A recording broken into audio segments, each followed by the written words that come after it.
Hello everybody, it's Phase X here, bringing you a Rogue Assassination PVE tutorial for this patch right now. And today I'm going to be talking about talents, glyphs, gems, enchants, cooldown, and rotation, and my add-ons that I use.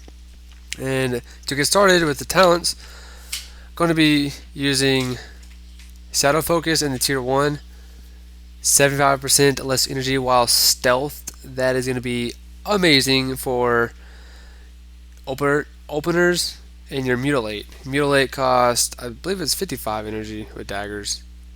Yep, and takes 75% off that, and it's a very low number. It's significant low number, so you want to go with Shadow Focus.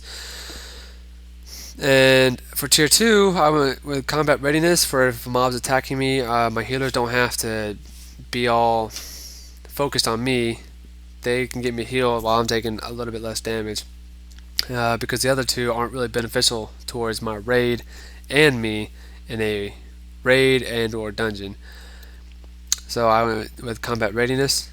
And again in tier 3 I went with Legion Poison for the same thing, except for every attack that I'm doing I'm being healed for 10% of the damage done. Again, to help with my healers. Cheat Death and Elusiveness really have no place in a PvE setting. So that's that. Tier 4 is going to be Shadow Step. Burst of Speed's nice, but it costs 30 energy and it only lasts for 4 seconds. The only reason why I don't use Burst of Energy again is because it costs energy and it's only 4 seconds. And that's it. For Cloak and Dagger, it's really nice. I like the concept behind it, but you're not going to be stealth a whole lot of time. And that being said, you're not going to probably have the chance to be stealth when a boss is moving, or you have to do some move in a fight. So I don't use Cloak and Dagger. Shadow Step doesn't have an energy cost, and your still movement speed is increased by 70% for 2 seconds. You can't lose there, so I went with Shadow Step. Tier 5 is Dirty Tricks. In case you accidentally attack an ad that you're not going to and you want to CC it quickly, you can, and because you're probably going to have bleeds and poisons up. Oh, never mind. I had forgotten about the talent itself because I don't really think about it. But it's just for gouge and blinds. No longer break from poisons and bleeds. So you could gouge if you wanted to, or blind, and you'd be fine. The other two don't really matter. I don't like paralytic poison, especially in a PvE setting. There's no reason for it because you're not going to stun a boss. And like I said, you're not going to stun a boss, so paralytic weak doesn't really matter at all. And for the last tier, tier 6, anticipation is the obvious one for the ability to use combo points that you get by accidentally spamming your combo generators too fast or too much. So you cannot go wrong with anticipation. It's probably the biggest DPS increase that rogues have. So with glyphs, moving on to glyphs now, we have Glyph of Vendetta. It reduces the damage of your Vendetta ability by 5%, increases its duration by 10 seconds. That's good. I'm not really worried about the minus 5% damage done. I have Glyph of Ambush and Glyph of Cloak of Shadows. I use Cloak of Shadows because if boss is going to do a whirlwind type attack, or if he's going to do raid wide physical damage or something, I can always pop it and take stress off my healers. And a dead DPS is better than, or alive DPS. Being alive is better than being a dead DPS. That's what I was looking for. My mind is all over the place today. It's been a long day. And Glyph of Ambush, I really should, I shouldn't have to have it there, but I do. I'm probably gonna switch it. I'll probably use Gouge for a quick CC, because like I said, it's better to be alive than dead. And if I had to sacrifice a DPS because I switched to a wrong target, I will. And my minors are Glyph of Poisons, decoy, and detection. I'm probably going to switch detection out with safe fall later on. And that's about it. Now, moving on to the gems and enchants. Your main gems are going to be red sockets, and prismatic sockets are going to be your delicate primordial rubies of 160 agility. And your your yellow sockets are going to be your orange gems at Adept Vermilion Onyx of 80 agility and 160 mastery. And that's the only two gems that I use, or that you should use, unless you need hit and expertise, then you use the appropriate gems for that time. Now, at the enchants, you would use on your shoulders 200 agility and 100 critical strike rating. Your back, right now, I have 180 hit because I needed the hit rating, and on my boots, I also needed the hit rating. But you could also use the one that increases your movement speed and your agility, I think, by X%. Chest, you're going to use plus 80 to all stats.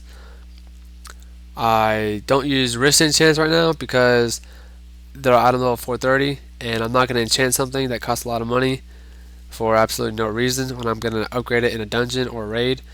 So that's why it's like that. Gloves, 170 mastery. Your belt, you're going to use a belt buckle. Pants or legs, you're going to use 285 agility and 165 critical strike rating. Again, on boots, I'm using the 175 hit for the hit. And on rings, if you're an enchanter, you're going to use, I believe it's 80 agility. I could be wrong, it could be 60, but I'm not sure. So those are the enchants that you use on the rings. And on your weapons, you're going to use Dancing Steel. It's the best enchant that you can get, obviously, because weapon enchants are badass.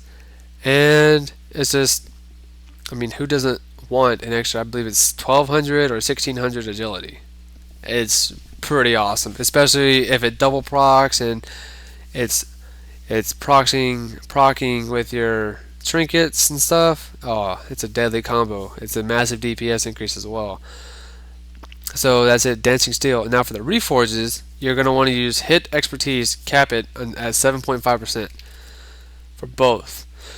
Now, once they're capped, you're going to move on, and your next main highest stats is going to be mastery. After mastery, it's going to be haste. And then from there, it's going to be crit, I believe. So on this piece, for my head example, I have expertise and haste. I need expertise, but I don't need haste. So I reforge out of haste, and I get my mastery that I need. So that's what I did there. And on my necklace, I have mastery and hit. I need mastery as my primary stat, and I need hit, but I need mastery more in the long run. So I reforged out a hit and just put haste for the next biggest secondary stat.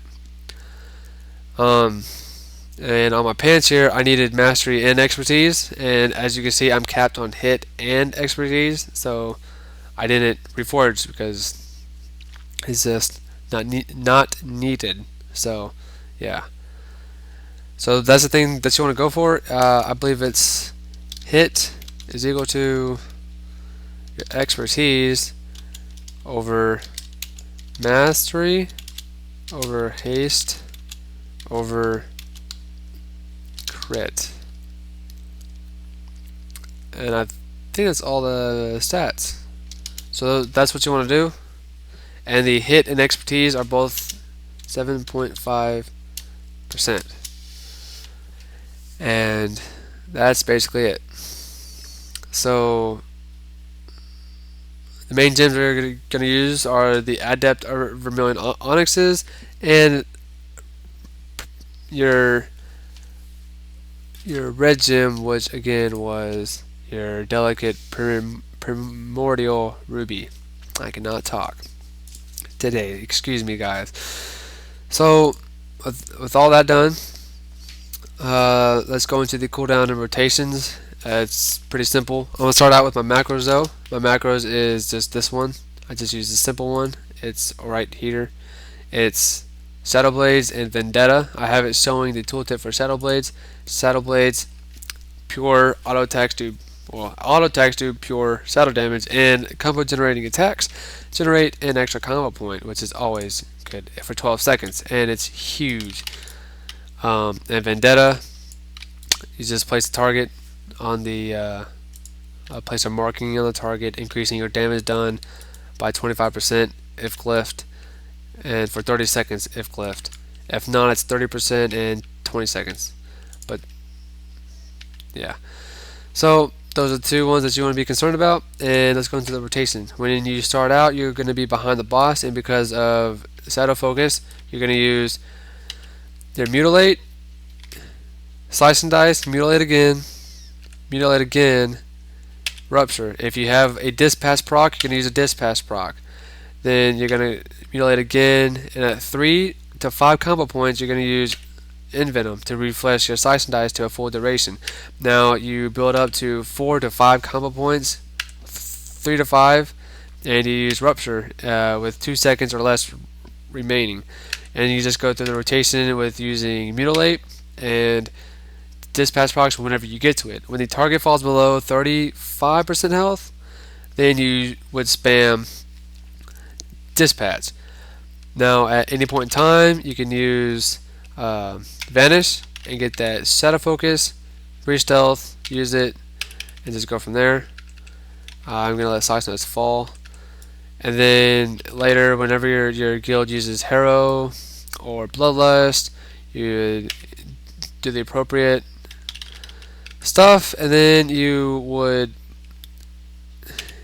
say you start with, you have your full rotation going, and then your guild pops it. You would use your cooldowns. So I would use Vendetta and Shadow Blades, and just go through normal rotation.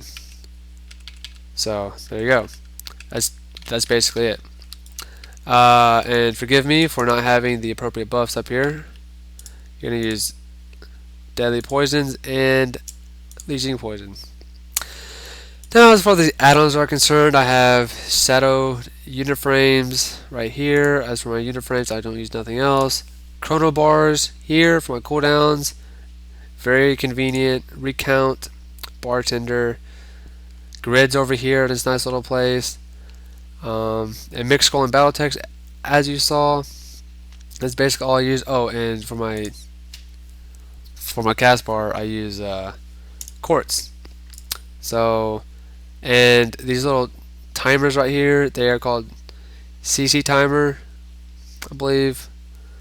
They could be something else. I haven't really looked at it in a while. I could be misleading, but I'll definitely let you know. And without further ado, I just want to say, if you liked the video, just like it and subscribe. I would be putting out more Rogue videos and more WoW videos in the near future. And if you have any questions, just ask in the comments below, and I'll be more than willing to answer them. And just like the video and subscribe. Peace out.